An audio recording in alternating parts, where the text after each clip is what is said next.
If you're in the relationship business, you're going to be in business forever. If you're trying to become a transaction-based business, good luck on competing with multi-billion-dollar companies.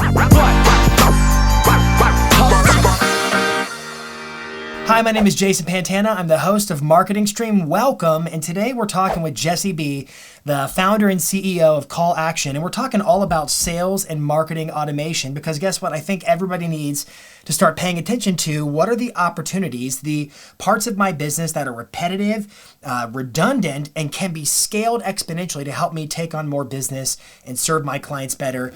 This conversation is going to be a blast today. Jessie has a rich experience in real estate. He's been in the business for about 30 years. He's been on the sales side of the business. He's been on the mortgage side of the business, and he's been on the tech side. That's what he does now. He built a sales and marketing automation tech company to help accelerate these problems that agents face. And the big problem we're going to really tackle today is the problem of scale.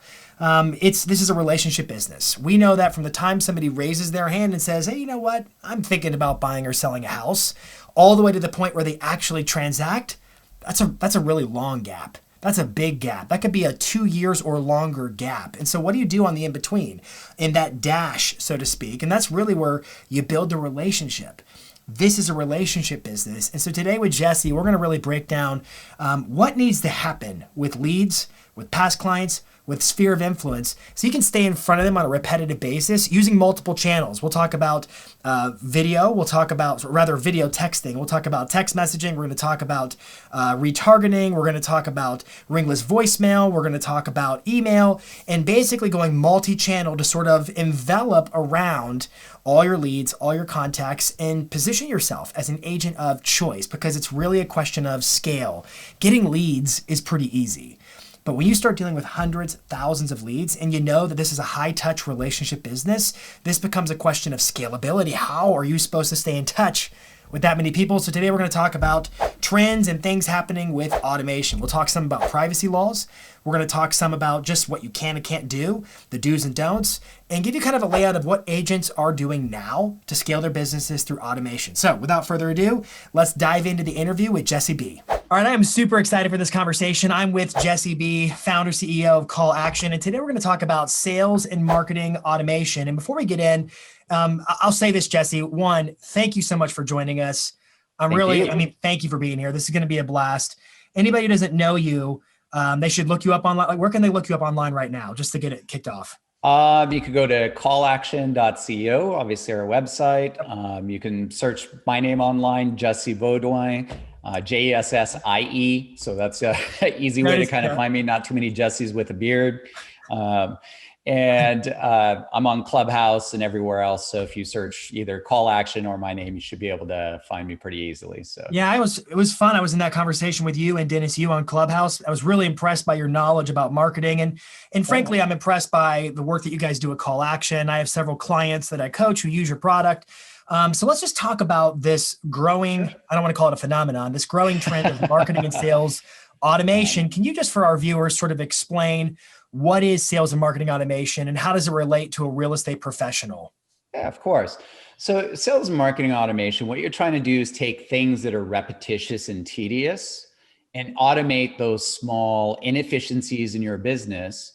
And when you automate those small inefficiencies, it creates a consistency in action. And if you have consistency in action, you're going to get a consistency in reactions.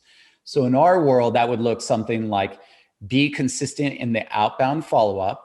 And you could do that either by looking at your daily to-dos on your task list and banging out those phone calls, sending out texts, sending out emails, or because the majority of that outbound outreach tends to be empty outcomes, meaning you're only connecting 10 or 20% of the time, what we do is we apply automation towards those outbounds to create inbound conversations. So most sales and marketing automation revolves around that. It's just being consistent in the outbound so that you can get the action reaction kind of happening there. So simplifying it for the real estate agent on average, hey, guess what? You got to make your calls. You got to talk to text, call, email, past clients, sphere of influence, leads, whatever, what have you. But then it becomes an issue of time and scaling. There becomes so many of those. Correct. I can spend a lot of time dialing, Right. and then hoping for a conversation, or I can have basically an automated play that runs and does the messaging and the emailing and or the calling or ringless voicemailing for me, so Yep. that I can try to invite those people to reach back out to me on their time. And therefore I can actually answer the call and have the conversation and build a relationship without sitting there endlessly dialing and texting. Is that sort of the gist?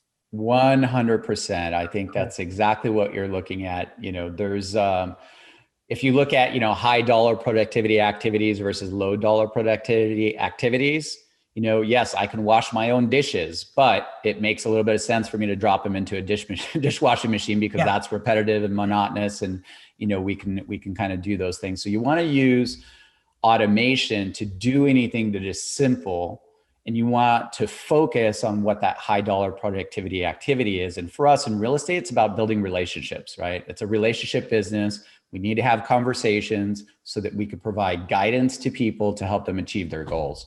absolutely. And I love that here you are a guy who sells marketing and sales automation, who still acknowledges this is a relationship business, which honestly beckons the need for these types of tools more than ever. Because going back to your dishwasher analogy, I suppose it makes sense to hand wash my dish if I have one or two plates.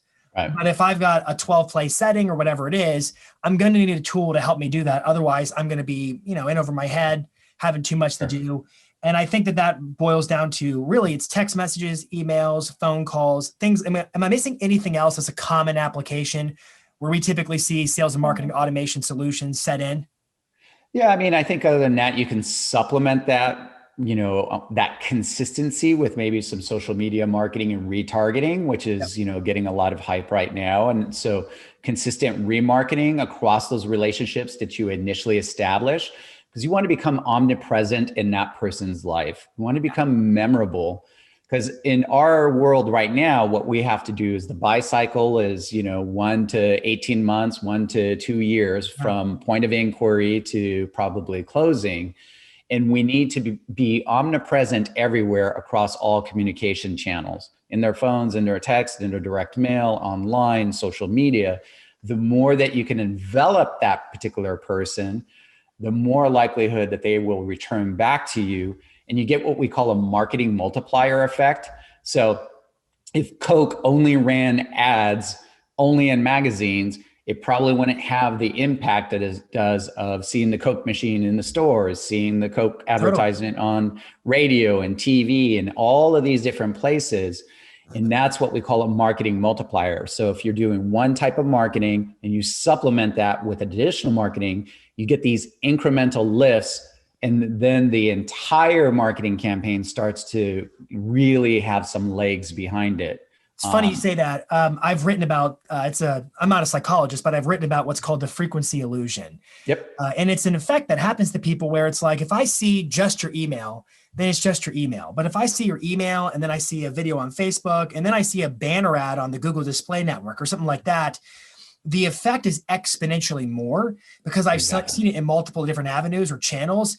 It gives the illusion that I'm seeing more marketing than I really am. So the fact that you're talking about multi-channel or omni-channel or whatever word you want to give to it, I think is really telling of where your head's at as a marketer, because that is absolutely critical.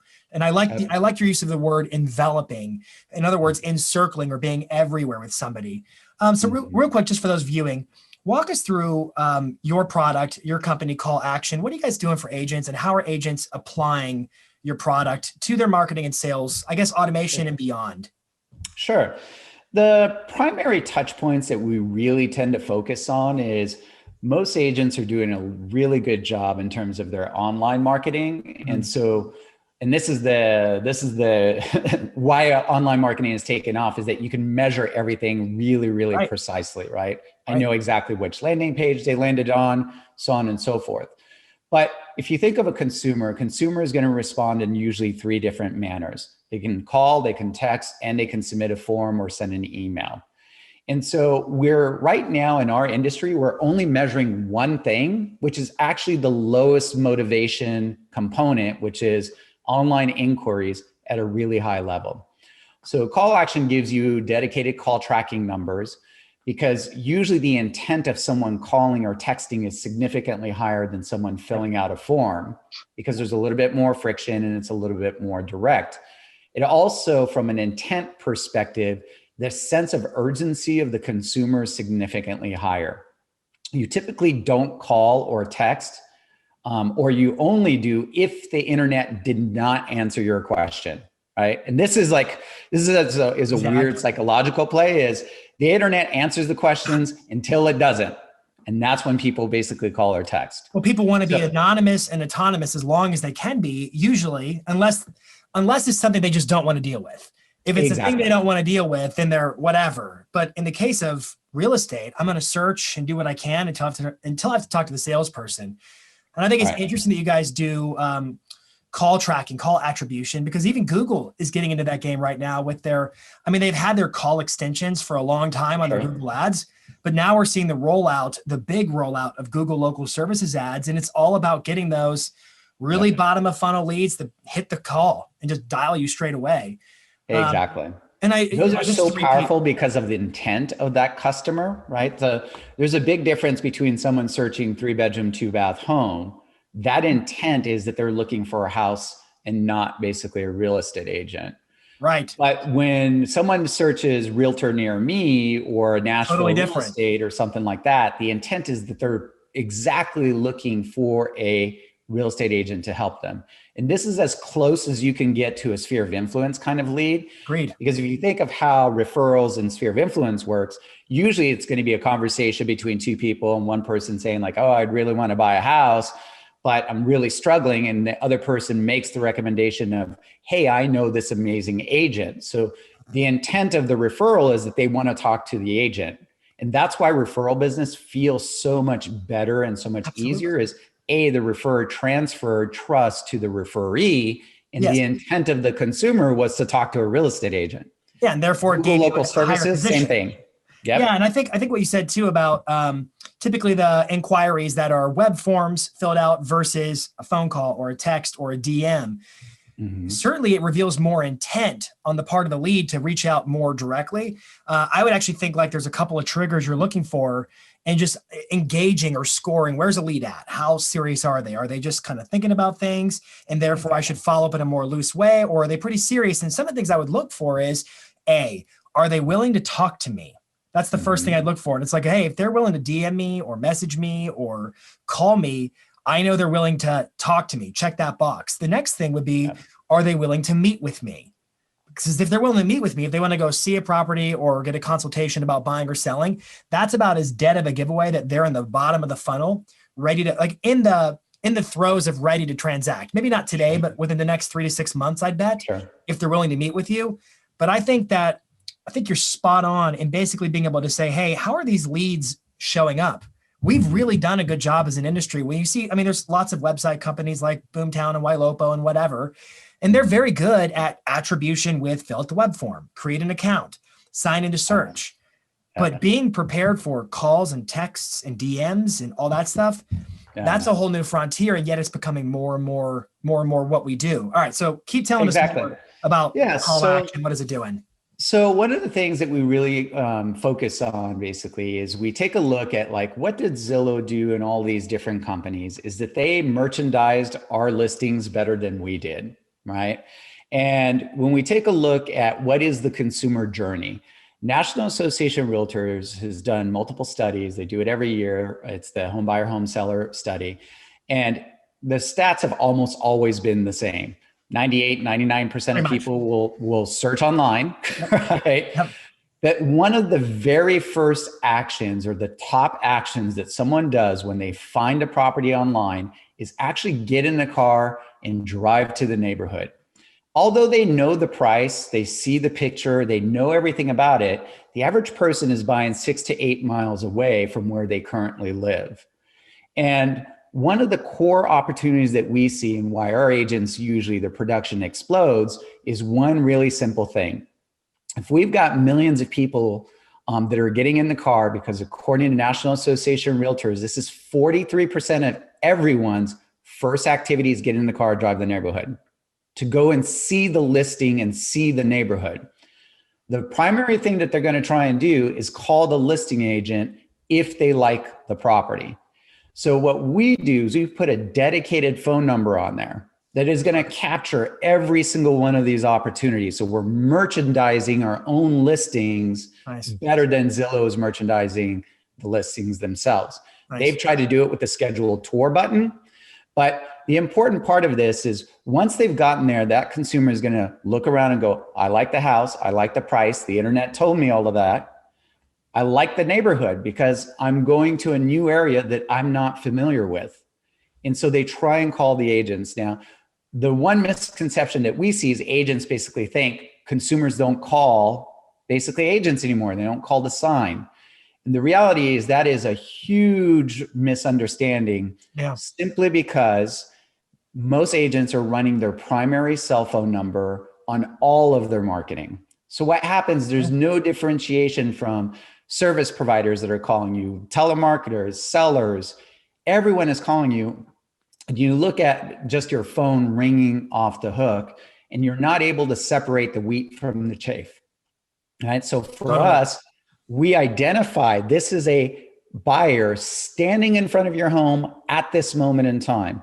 And that opportunity is worth more than anything else. And if you've bought online leads from Zillow or anything else that's related to listings, the number one question they always ask you is, are you the listing agent? Because they understand that that is the path of least resistance to get their questions answered about that property or to get into that property. Well, and in this context, you get to say, yes. Yes, I am. Exactly. Yes, I love it.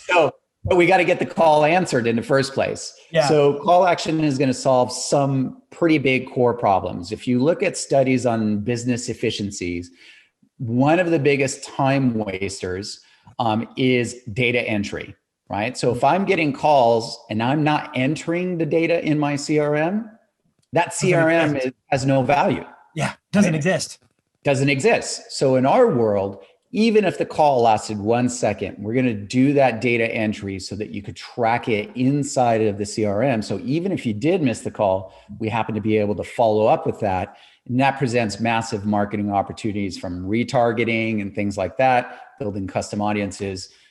So lots of really nuanced touch points in there. Now, Zillow and all of these other platforms understand it. Agents haven't been doing a great job about answering their phones. And that's why they've pulled out now all stops and have schedule a tour to see that property, because that is the next question, right? They won the kind of online part of it. And now when that consumer gets in front of there, they're trying to merchandise and capture those opportunities too. And we as an industry need to merchandise our listings better, because ultimately, when you have that listing, you have exclusive opportunity to generate leads off of it. Absolutely. Better than anybody else. Absolutely. I mean, sign calls. So we typically teach when I teach a seminar, we talk about the intent of a lead, or we score leads. And we typically go through your standard customer journey of top, middle, bottom of funnel. It's typically an up to 2-year shelf life of a lead from the time you get them to the time they close, depending upon when you get them and where they are in that process. But we typically place sign calls on listings down at the bottom of the funnel because, again, this is something we were just talking about. If somebody's willing to call you and talk to you about property or buying or selling, that's a dead giveaway of intent. That's a strong indicator of it. And the fact that they're at the property on site is another thing we should be looking at. So I think it's super smart. I think you're right. We don't monetize our listings, or we don't really optimize our listings for being built for those types of things. So I hear you saying, your folks are basically having these call extensions or these dedicated call lines where it automatically routes the person's information into a CRM. And then talk to us about other sort of use cases. How are agents effectively using marketing automation, sales automation? What are the obvious plays that are working in their business? Yeah. So, some of the stuff that we do is if they're generating online leads from any kind of source with a TCPA compliant form, so someone opted in, we're taking those email leads that are coming in. And if they happen to have a phone number on there, we can go from email to outbound outreach in the form of ringless voicemail, multiple text sequences, and this kind of combination of maybe a text message with an image, text message with a GIF, text message with a link back to your reviews, phone calls. And we're taking that outbound outreach, I try and tell people is in a perfect world, imagine you got one customer in your life. what would you do for the next 5 years with that particular person from beginning to end? Exactly. Write out that sequence. In a perfect world, if like time was no object, what are all of the touch points that you would do? And what we try and give you is the platform that you could build out that sequence and automate all of that outbound outreach so that it now gives you scale. And now what we're able to do is, capitalize that referral and SOI business at a much higher rate, because although 80-90% of people say they'll use the same agent, less than 15% of people do. And that's because we lose touch because we're constantly looking for the next one. And it's like you said, this is a relationship business. If you can't maintain a relationship, you're not going to retain business. Exactly. And if your conversation is transactional based, like we see a lot of people that are like, are you interested in buying? And they say no, they go, okay, thanks, click. Well, if you treat the customer like a transaction, the customer is going to treat you like a transaction. And this is really important because big billion-dollar companies are good at optimizing the transaction flow. Yes. Right? But they're not good at relationships. So Definitely. For us to move forward in this industry and to maintain our position and to grow and expand, we need to focus on not just hunting for the transaction, but delivering an experience that feels like we're developing a relationship. And that happens through authentic automation and stuff like what we do. And I think what you're describing is it really is a big issue. In the pre-call, you and I were talking about retail store experiences. And when a customer walks into a retail store, you say, hey, what brings you in today? Or how's it going? Can I help you find anything? And 9 times out of 10, what does the person say to you? Yeah, I'm just looking. I'm just browsing, something like that. Yep. The same thing's happening in our business. We just said that the lifespan of a lead is somewhere between up to 2 years, really. If you're in a second, third resort home market, it could be 3 to 5 years. It could be much longer. And I love to ask the question, hey, you got 5 years to work this relationship. What's every touch point? Put it on, write it on a sticky note. I don't care where it is, and we'll bring it to life. But it is the long game, because right now, the way most agents are working is, hey, what brings you in today? And they're like, just browsing. And they're like, I don't know what to do with my hands. I don't know what I'm supposed to do next. I don't know what am I supposed to say? People are literally slipping through their fingers, through the cracks of their fingers. But really, if you can say, you know what? I know this is going to take somewhere up to 2 years for this person to make a decision.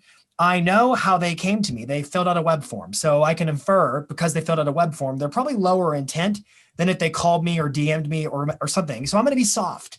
I'm going to be a little bit more gentle, and I can accelerate and crescendo my outreach to really build that relationship. And before you know it, they're going to be saying, hey, what do you think about this? What do you think about that? I'm going to build and position my brand. But this is where I think a lot of agents miss it. It's the long game. It's about how do I scale my outreach 100%, because the math only works when you're 100% in with all your leads, all your sphere, all your past clients. If you don't talk to them, the relationship completely fades. So I know I'm kind of stealing the thunder. Yeah, no, that's exactly what it is. I have a study that I found from last year, and it was from the California Association of Realtors, and it looked at from time to inquiry to time to conversion.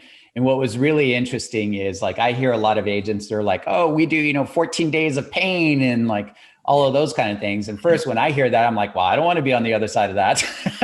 Oh, that's a great way to get a restraining order against you. Yeah. But in the study, what was really interesting about it is less than 5% of transactions happen in the first month, right? Where you happen to grab that real bottom of the funnel intent.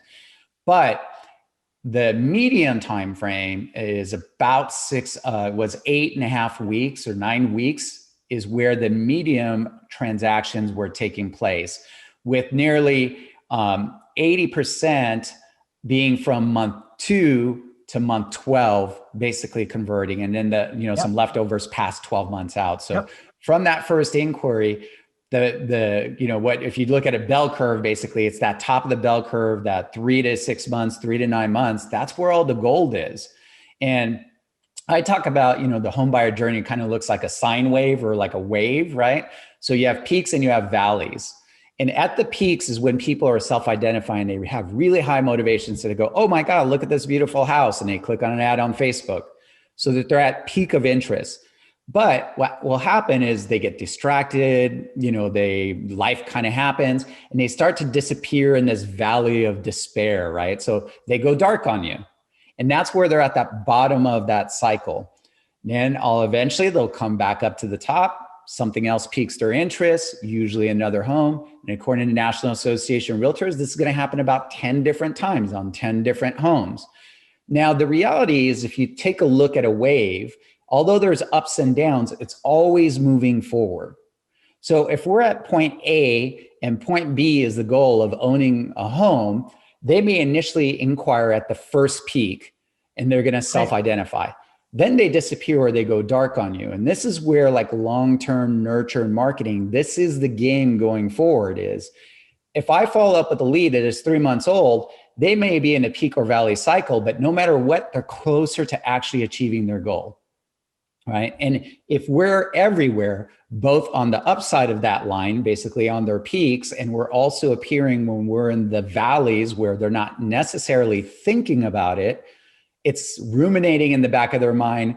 I really got to buy a house, just like we talk about, like, I really got to lose weight. I really got to clean my closets. And eventually you decide that you got to do it. And then that's when you have that peak. So our goal through automation is to be visible throughout that entire cycle, through the peaks and through the valleys. And it's the people that are going to be able to be there in a relationship in that valley section of the buy cycle or of their journey. Those are the people that are going to win, because now this is a game about out nurturing everybody else.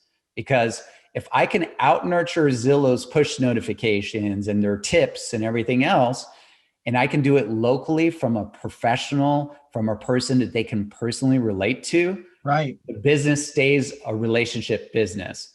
But if you don't give that level of attention to the customer, then they're going to look for the people that can give them the dopamine hit of an easy transaction. You're totally dispensable. If you're just waiting for the next peak on the curve, I love that. I love that illustration. And I think the way you picture that with the fact that we know it's roughly 10 homes viewed before they find one, that's a really smart way of looking at it. But if you're only the person who shows up at the top, you're completely dispensable, because that's where you're treating. It's about the house they saw. It's about the house. Yeah, you're treating them as a transaction. Yeah, you're dispensable. But if you're there through the consistency, it's like, oh, I love this house. We should really talk to Jesse. Right. He's been reaching out to us. I should call him.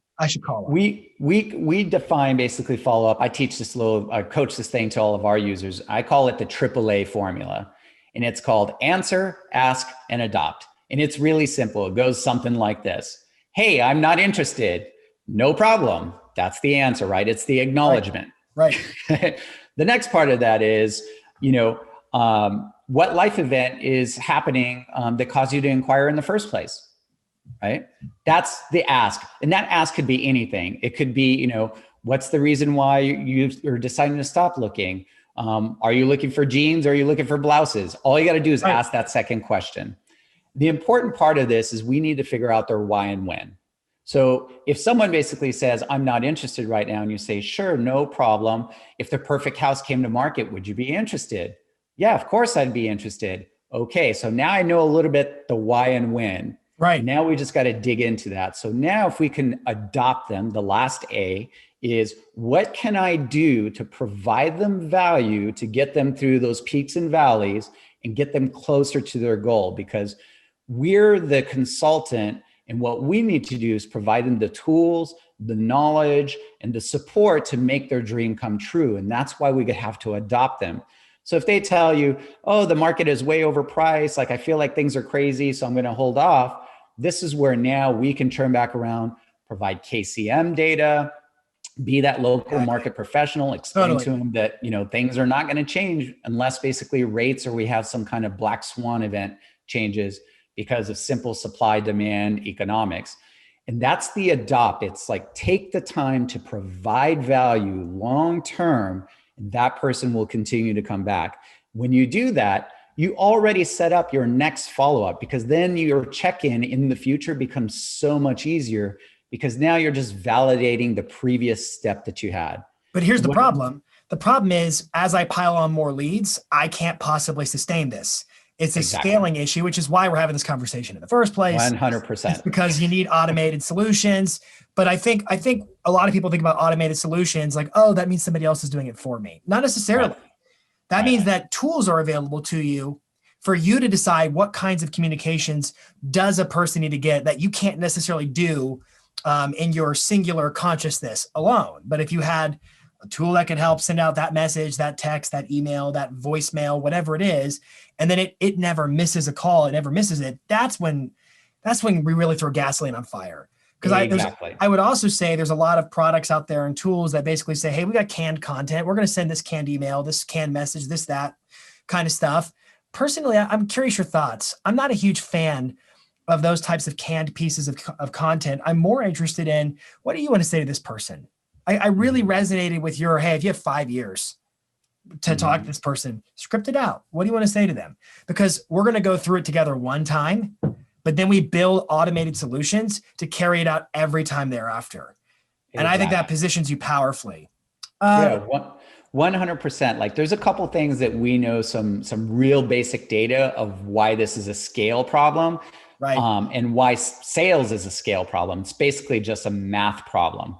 And the math problem is, if we take a look, like if you think of just your outbound call connect rate, if I make 10 outbound phone calls right now, I'm lucky to connect between 10 and 20% of the time. So what ends up happening is, if I'm a professional real estate agent and I'm sitting inside of my office and I'm banging the phones and I'm doing my task list the way that I should be doing, 80 or 90% of my effort is wasted. It's empty outcomes. I do need to perform it, but it's repetitious and tedious. So the math problem that we look at is, if my call connect rate is 10% and we need to do 10 attempts to get a hold of someone, which is 10 touches, if I generate 100 leads, those 100 leads are going to generate 1,000 tasks into the future. And if it takes you manually 3 minutes per attempt to open up the task, dial the phone number, leave the voicemail, write the notes, schedule the next task, that's 3,000 minutes. And that is about 50 hours. Now, what happens is, when you're generating, that's month number 1. Now, month number 2, because we know that the buyer journey is going to be 12 to 18 months, years. Yeah. It starts to grow exponentially. So month number 2, I got 120 hours, because I need to keep touching that person between those peaks and valleys all the way through. So month number 3, now all of a sudden I got 180 hours worth of outbound follow-up, but it's repetitious and identically the same. So in our world, we've built some tools, some calculators that let you kind of calculate this to figure out how big your problem actually is. Awesome. And if anybody wants those, you can text the word Jason. So we're going to highlight you, Jason, to 815-205-5550. Just text the word Jason. We'll text you back a link, a list of a couple calculators and some resources that'll highlight, like, what is the problem that I'm really facing here and why you need automation, because this is a math problem. If you don't have the time to do the 10,000 follow-up attempts, you're not going to have time to basically handle the, 30 or 40 or 50 or 100 inbound conversations that you're going to get. But if we outsource all of that outbound outreach and do it directly from you in your own voice, you remove some friction, because you can use third-party services, but there's still a problem in the handoff between one person and another. I agree. And I tell clients pretty often who want to do more lead gen, I want to dial up my lead generation. That's great. Before you do that, you have to solve for, what are you going to do with the leads? Because leads aren't closings. It's how do I get the leads to a state of closing? And but I would give this other advice. If you're going to use a tool, an automation tool, you actually have to take the time to set it up. There are a lot of agents who buy stuff they never set up. And I think what I like about you is, I don't think you're candy coating anything. I think you're calling it for what it is and saying, this is the tool, this is what it does, this is what the outcome is, this is what the goal is, this is why we're doing it. You got to set the dumb thing up if it's going to work for you, because it's like a CRM, right? If a contact doesn't go in the CRM, it's completely useless to me. And if it were easy, everybody would be doing it. Therefore, it's not easy. You can assume that. Let me pivot us real quick. I got a couple more things I want to talk about, and I'm pressing the clock pretty good here. No There's problem. been a lot happening in the world of privacy and transparency. Like, for instance, the Apple app tracking transparency framework. And there's some stuff in Europe happening with privacy protection. How do you see that impacting real estate agents' aims and efforts in terms of conducting really outbound communications? But what do you see happening in that world? Yeah, ultimately, most agents specialize in doing marketing, and they're going to generate typically inbound inquiries. So, we can look at it from two perspectives. The outbound outreach, whether it's expireds, FSBOs, or anything like that, that's pretty clear what the rules are. Like, everybody knows what that is. You could get really creative in terms of some retargeting and remarketing on some of those if you have the right data to begin with. Right. You could use tools basically that also try and identify high opportunity people. So obviously, do not contact, you got to be compliant with those kind of lists. You got to honor those. You got to maintain that list. If someone says, hey, stop texting or stop calling me. So we like to focus kind of the other end because we're trying to make everything be inbound into us. So in most agents, this is what you do anyways, that you're going to put out some marketing and someone is going to respond or reply back to you.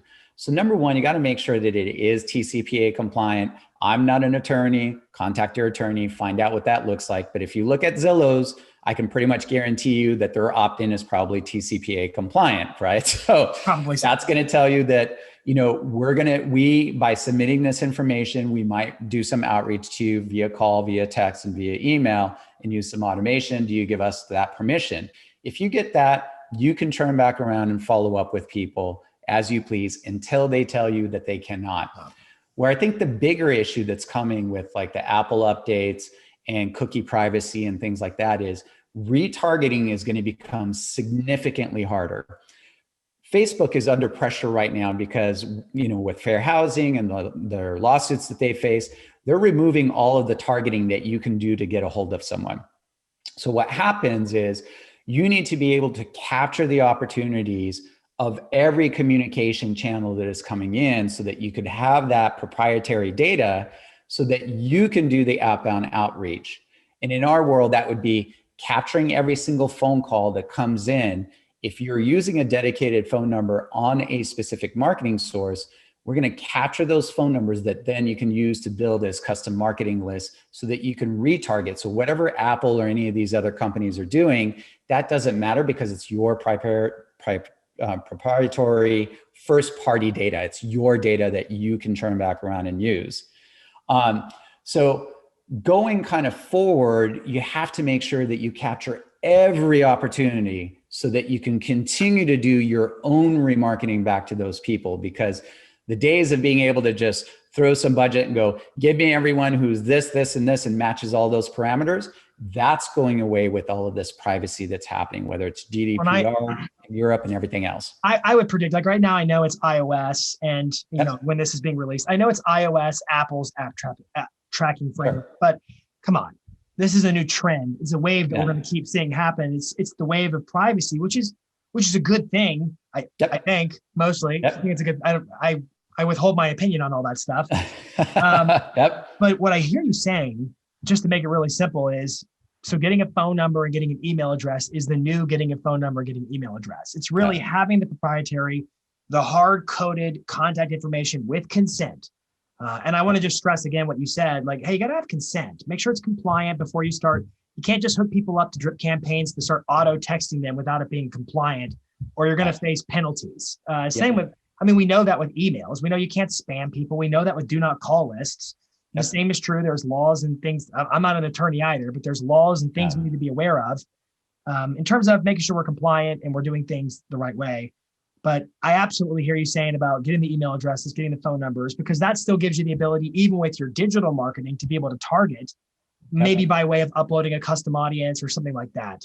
Real quick, curious, do you have any thoughts on messages coming in through Instagram Direct or through Facebook Messenger and trying to be able to capture that type of information? Yeah, I mean, we as a company have been looking at this, and Facebook is got a pretty tight hand Sure in terms do. of They sure do. of of getting that kind of information. Because our goal has always been to try and be this omni-channel communication Right. platform, right? Right. So email, text message, phone calls, all in one centralized place. Because what's hard is just jumping around all of these different Totally. things. So one thing that we've been doing to try and simplify the DM problem, and like we're doing this on Clubhouse. So if you happen to follow me on Clubhouse, you'll notice that in my bio is a phone number in there. And that's a dedicated phone number that is only in that bio. And that same phone number, I have a dedicated one in my bio on Instagram and all of those kinds of places. On my Facebook page, I have a dedicated phone number that is on there because that's just a click to call button. So what happens is we try and basically encourage when we're doing posts and stuff like that, instead of saying, send me a DM, I just basically try and tell people, hey, send me a text, basically. Here's my number. Don't be a secret agent, right? Let's go back 30 or 40 years and just say, don't be a secret agent, call me. Well, and I think that's super smart to try to keep them moving that direction. I'll be curious to see what the future looks like for CallAction in terms of integrating what can be integrated. I know Facebook's like, here's the API, but just kidding. And they take back the permissions and all of a sudden your tool doesn't work anymore. We are going to get Facebook messaging that is coming in. That's been on our roadmap to be able to kind of filter that stuff in, but you only get Facebook. Instagram is its own island. But now Instagram is Messenger. So they integrated it this past year. So you should get both now. Right now I'm using the unified Facebook inbox right now, which is great because it takes all my Facebook and all my Instagram, puts it in one place. But to your point, it'd be even greater if we could get all that stuff out and into a centralized, CRM, for lack of better. Well, the point is you want what's called first person data, right? If that is kind of filtered through basically Instagram or Facebook, you still don't have like the direct connect. You still got to pass through them. And that's why they make that a little bit difficult. And that's why what we try and tell you is if you can jump that and skip that process by encouraging people to call or text you directly, people are pretty hesitant to do that in the first place. If you put your phone number out there, you're not going to necessarily get 9,000 people call you, because for agents, I think where this gets a little bit confused is they put their cell phone, but that cell phone is on their licensing. It's everywhere, right? So it feels like this overwhelming amount of people that are contacting them. And the reality is it's because it's all mixed in together.